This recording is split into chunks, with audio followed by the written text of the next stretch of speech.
Today we're making a vintage style Easter bunny from scrap wood and clay. Welcome to Up All Night DIY. I'm Monica. Thanks for joining me. Dawn of Shabby Meets Bling and I are hosting the Bunny Trails Spring and Easter collaboration. We're joined today by loads of our talented friends, so please be sure to check out Dawn's channel as well as the playlist, which I'll have linked in the description box. I want to thank Dawn for the adorable animation too. Isn't it cute? She did that. I have a really quick project, so let's get into it. We're going to need some model magic or a clay of your choice. We'll be using a block of scrap wood. Mine measures 2.5 inches by 3 inches. I'll be using a foam egg to make his head and a couple of scrap foam pieces to build him a neck and shoulders. Never throw away any of your scraps. We're also going to need some toothpicks and some fabric glue. This will be enough to get us started. I'll use the toothpicks to stack my 2 pieces of scrap foam on top of each other. They're a little long, so I'm going to clip them off. We're in the middle of a heavy rainstorm, so that's what you're hearing in the background. And I'm going to use a little bit of fabric glue to adhere them. This will be kind of like his neck and shoulder area. I need a base to attach his head, so that's what we're doing here. Okay, so now I'm going to grab a handful of clay, and I'll need it to condition it. And then, once it's well conditioned, we're going to roll it flat. You guys know the drill. See, I want it thin, but not too thin. I cover my egg with the flattened clay. I'm going to press it on there nice and firm to make sure it's sticking to that foam. And I'm going to cut away any of the excess. Try to get this nice and flat. And then we're going to use that excess to fill in any gaps we may have. I rolled around on the table to smooth it out, as best as I can.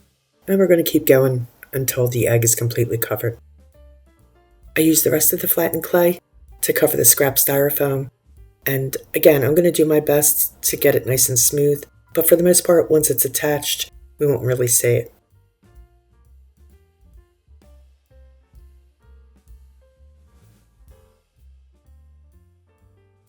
I drew and cut out from cardstock his arm, leg, and ears. This is really just for reference and sizing.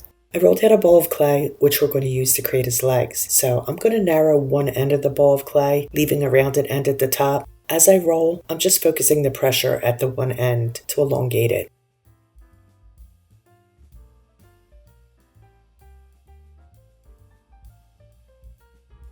We're going to cut this in half lengthwise to create both legs.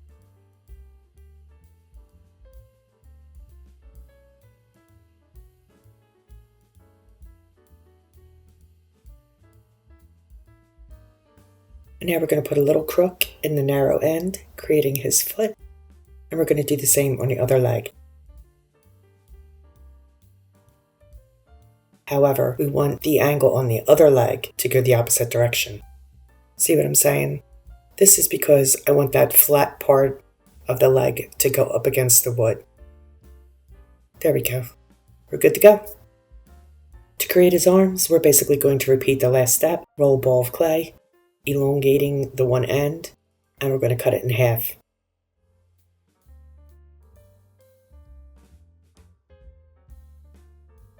I'm just going to check alongside my cardstock arm here to make sure that they're, around that size. Right, so we're pretty much going to repeat the same process to make his ears. We're just not going to narrow the end as much. I want this to be a little thicker because this is actually going to be both ears.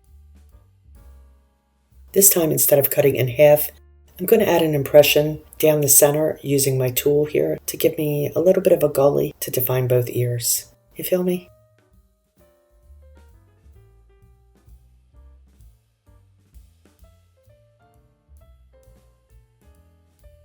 I'll use my ball tool to create a little divot to make the hollow of his ears. You could use a paintbrush handle for this too, that would work. I want this bunny to be very basic and very simple and very vintage-esque. I think they kept the bunnies very simplistic. I've cut a toothpick in half and I'm going to stick them into the top of his head where I want his ears to go. And then we're going to slide the clay ears right over top of those toothpicks.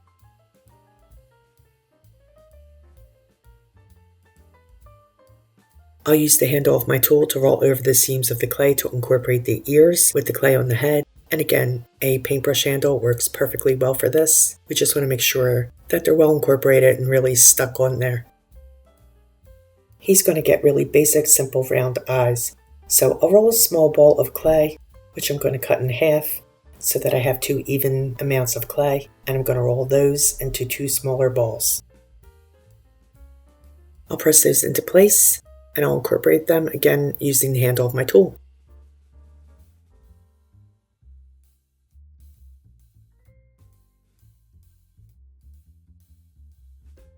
To create his nose, I roll a small log of clay, flatten both ends to give it a rectangular pill kind of shape, and I'm going to place that right at the tip of his face, and we're going to incorporate that as well. As I said, I want this bunny to be very simple.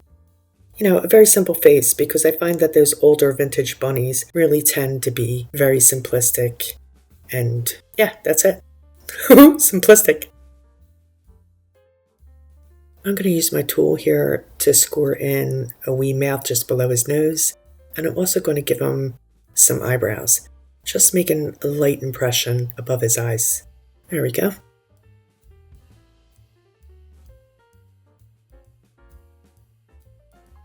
I'm going to use a couple of toothpicks to attach his head to his neck.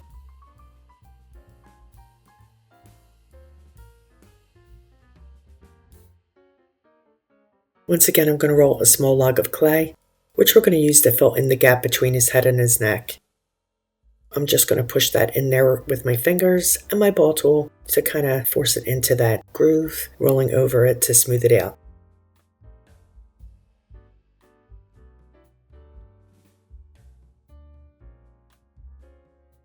All we need now is a tail, so I roll a small ball of clay and flatten the one side on the table. That's so it'll sit flush against the wood when we assemble them. And now we're going to set those aside overnight to let them dry. In the meantime, let's work on his body. I give the wood base coat of Ceramcoat charcoal on all 6 sides.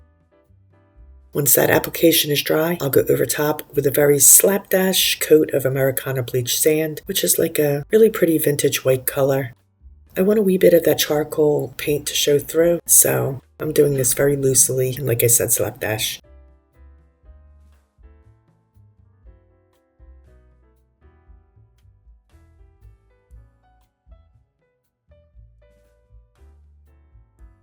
I found a vintage advertisement for Cadbury, which I cleaned up, sized, and printed onto cardstock. I actually printed 2 different sizes, but I think we're going to go with the smaller one. That's a better fit. I'm going to tear that from the cardstock so that I get a deckled, raggedy edge.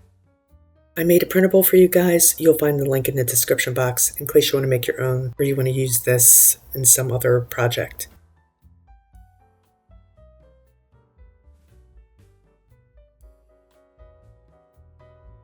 I pulled out my trusty vintage photograph and black inks, and I'm going to hit the edges to add a vintage, aged, worn look.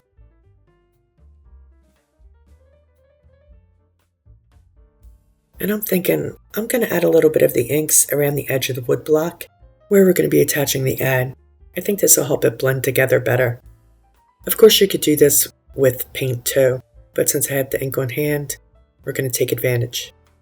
I'm using FabriFix glue to attach the card to the wood block, and once this is done, I'm going to give it a coat of clear matte sealer spray.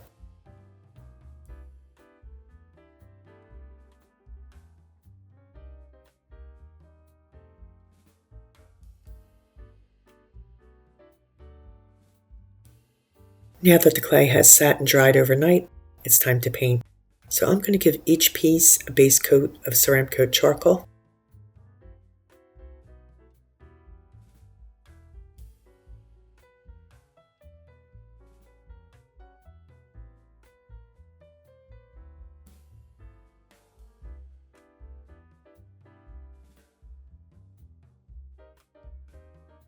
Originally, I started out dry brushing over top of the charcoal paint with bleached sand, but I really wasn't digging it, so I decided to give it a loose layer of bleached sand instead, so that's what I'm doing here. I want some of that charcoal to peek through just like it does on the wood block, so I'm also going to leave the divots in his ears charcoal. I'm not going to paint over those. Not yet anyway. Alright, so I'm just going to continue on in this manner and coat all of the clay pieces just like this.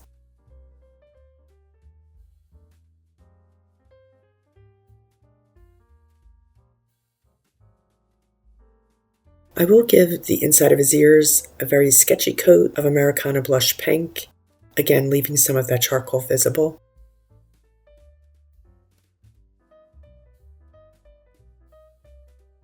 His nose will also get a loose sketchy coat of the blush pink. This is such a pretty color.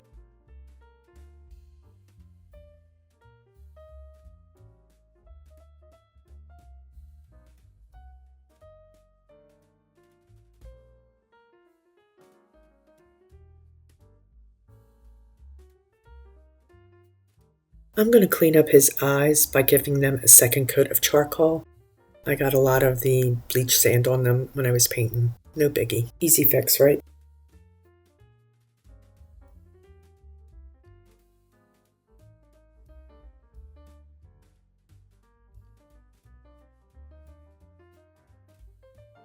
I'll come in with a detail brush and some of that charcoal to add his eyebrows and his mouth. Just kind of reinforce them. They also got lost when I painted him with the bleached sand.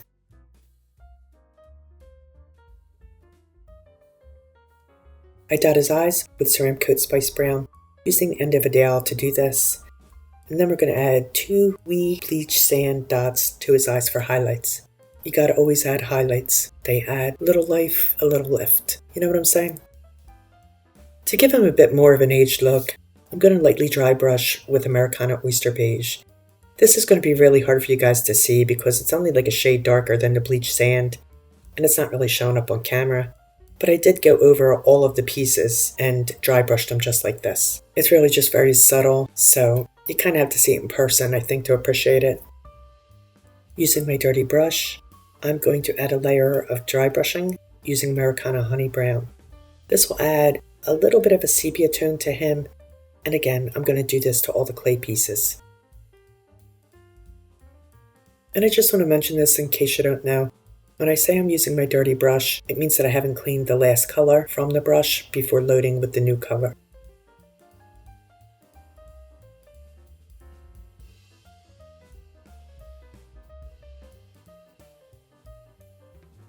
I'll give him some lashes above and below his eyes with my detail brush and charcoal gray.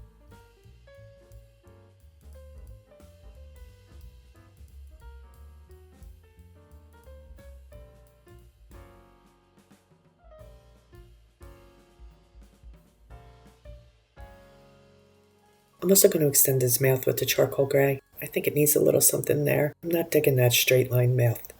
You know what I'm saying? You feel me? Yep, I like that much better.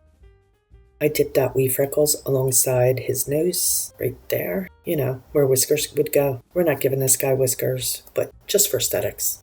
I use a sponge dauber and a wee bit of blush pink to add some color to his cheeks, right here, just below his eyes, alongside those freckles. Cute, right?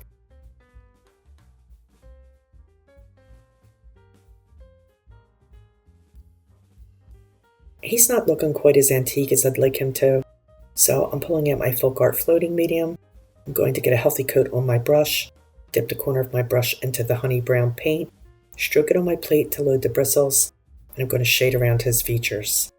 I think this is going to add a wee bit of a worn look, you know, like he's been sitting in the attic for ages. And I'm going to do this just anywhere where I think it might look good.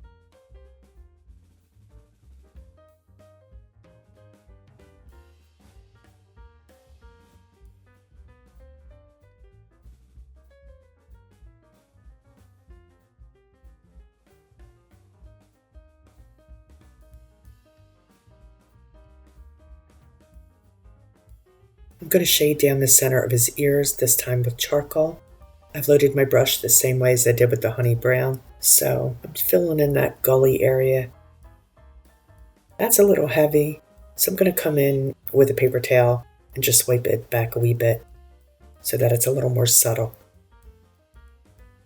I'll also add some of that charcoal along all of the other clay pieces, you know, to add more aging. Kind of sticking to the edges, but you know, again, whatever looks good to you, go with that. Now that all the painting's finished, I'll pounce a top coat of Mod Podge all over all of the clay pieces to seal them.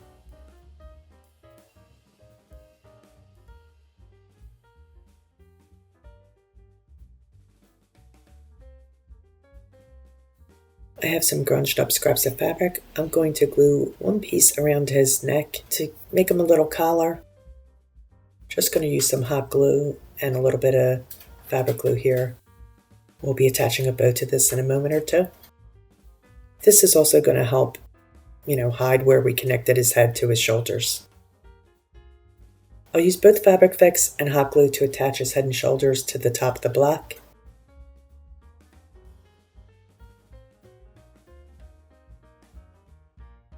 And I'll do the same to attach his legs and his arms and also his wee fuzzy tail.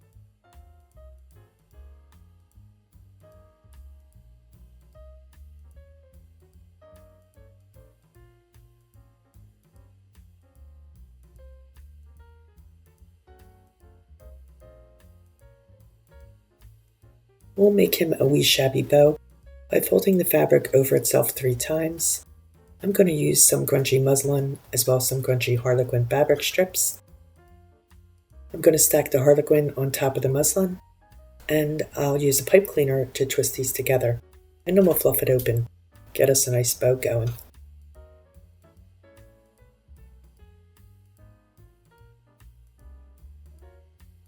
And I use a scrap piece to cover up that pipe cleaner in the middle.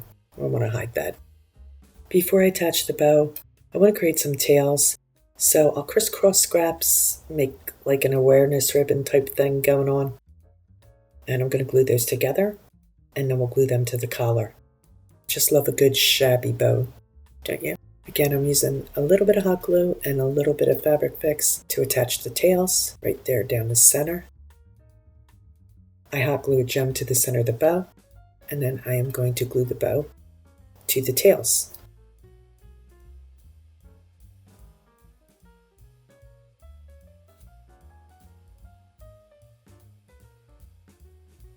All that's left to do is trim up those tails, and our vintage Cadbury bunny is done. Here's a final look. The thing that I like best about him is that I can leave him out all spring season because he's not really Easter specific, yet he does go perfectly with Easter decor. Let me know what you think. I want to thank Dawn for co-hosting with me. Please be sure to check out her channel. You'll find a link in the description box along with a link for the playlist and a list of my supplies. Please be sure to show all the creators some love. We greatly appreciate it.